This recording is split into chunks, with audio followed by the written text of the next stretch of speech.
कहते हैं इस देह को धारण करने का जो फल है क्या है? स्वर्ग में जाना नहीं है। स्वर्ग में जाने का मतलब ऐसे समझ लो 5 स्टार होटल में जाना। अभी 20-25 लाख रुपए ले लीजिए, दिल्ली में मौर्या शेराटन, ताज पैलेस और किसी 5 स्टार होटल में चले जाइए, आने से लेके कमरे ले जाने तक पूरा स्वागत, हाथ पांव जोड़ के फूल बिछाएंगे, रास्ते में बैंड बाजे गाजे के साथ ले जाएंगे।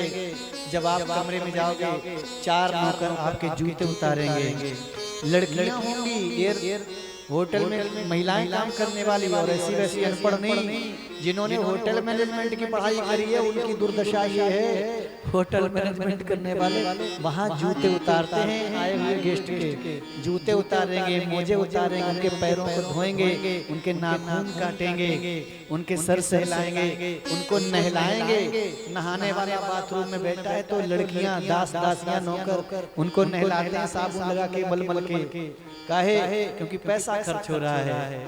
आदमी कहता बड़ा 5 स्टार होटल में स्वर्ग में जैसा सुख है। ये होटल और 5 स्टार और ये स्वर्ग एक जैसी चीज है। इतना सुख मिलता है। और नहाने के बाद आपको कपड़े पहनाए जाएंगे, क्रीम पाउडर लगाया जाएगा, मेकअप करा जाएगा, आपको कुछ करने की जरूरत नहीं। भोजन भी आपको हाथ से खिलाया जाएगा। 5 स्टार होटल में 7 स्टार में यही होता है। क्यों?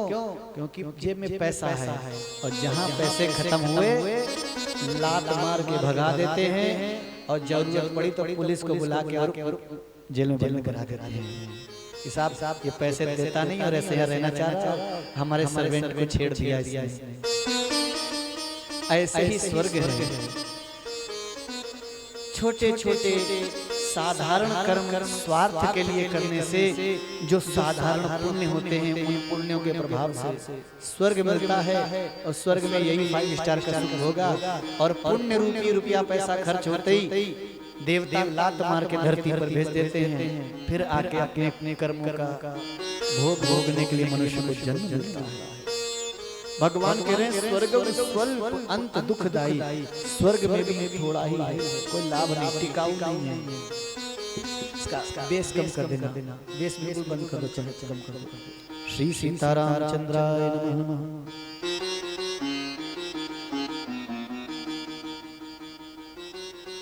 स्वर्ग में भी इसका कोई विशेष कुछ नहीं। तब क्या है? तब भगवान खुद कह रहे हैं, खुद भगवान कह रहे हैं, श्री राम जी, देह धरे कर फल ये भाई, भजिए राम सब काम बिहाई। देह धरे कर फल ये भाई, भजिए राम सब काम बिहाई। देह धरे फल ये भाई, भजिए राम सब काम बिहाई। देह धरे कर फल ये भाई, भजिए राम सब काम बिहाई। देह धारण करने का एक ही उद्देश्य है कि समस्त कर्मों को एक तरफ रख के भगवान का भजन करो।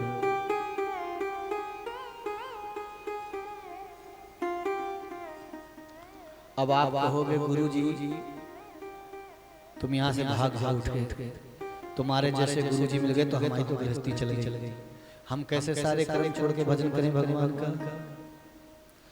तो इसका भी रास्ता गुरु ही देंगे, आपको नहीं पता है, क्योंकि बिना गुरु के ज्ञान नहीं होता। हम ये थोड़ी करें अपनी घर गृहस्थी छोड़ दो। शास्त्र नहीं कह रहे, वेद नहीं कह रहे, राम जी भी नहीं कह रहे कि तुम अपनी गृहस्थी छोड़ो। राम जी ने कहा सब काम बिहाई। बिहाई यानी एक तरफ रख दो सब कामों को। कैसे? शास्त्र कहा क्या?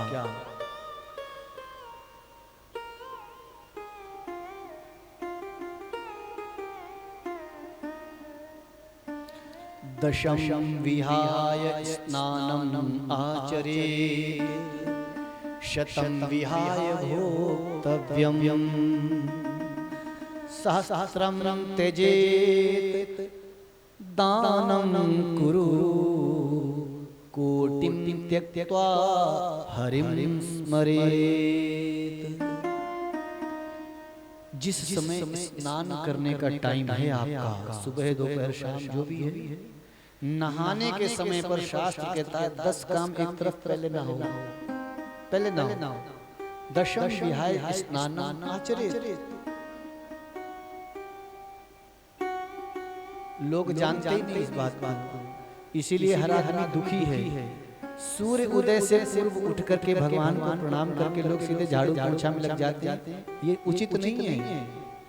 उचित ये है कि सोकर के उठने के बाद भगवान को नमस्कार प्रणाम करके चिंतन करके और शौचादि क्रिया करके स्नान कर ले, और स्नान करके सबसे पहले अपने पूजा घर में जो पूजा घर है उसमें सफाई कर दे।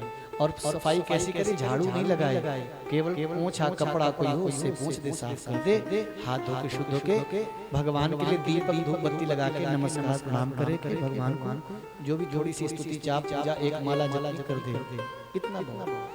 इतना करने के बाद फिर घर में झाड़ू लगाए, पोंछा करे, नहाए धोए, कुछ भी करे। इससे क्या है, घर के अंदर दैवी ऊर्जा, ईश्वरीय ऊर्जा का प्रवेश होता है। हम लोग करते क्या ऐसा? कहीं भी नहीं करते। उठ के सबसे पहले झाड़ू पोछे कर देते हैं। अरे जब खुद अशुद्ध अपवित्र हैं, रात्रि भर में हमने जाने क्या क्या किया होता, और उस सब कर्म की अवस्था में आके हम फिर झाड़ू पोछा कर रहे। बताओ घर में पवित्रता कहाँ से आएगी? रात्रि भर में हम सोते, हमारे मुंह से थूक निकलता है, अपान वायु निकलती है, मुंह में लार जमा है, आंखों से, नाक से, कान से, मुंह से, सब जगह से मलमूत्र बह रहा है, और उसी अवस्था में हम झाड़ू लगा रहे, सोच रहे घर में शुद्धि हो जाएगी। कैसे हो जाएगी? आपको तो खुद पता कि झाड़ू को लक्ष्मी का रूप कहा गया, और कहा जाता है कि झाड़ू को छुपा के रखना चाहिए, किसी आने जाने वाले की नजर न पड़े, और झाड़ू को लंघन नहीं करना चाहिए। शाम के समय झाड़ू लगानी चाहिए। इतनी बातें सब लोग जानते हैं, फिर भी बिना नहाए धोए झाड़ू पोछा कर रहे, तो घर में कैसे सुख शांति आएगी?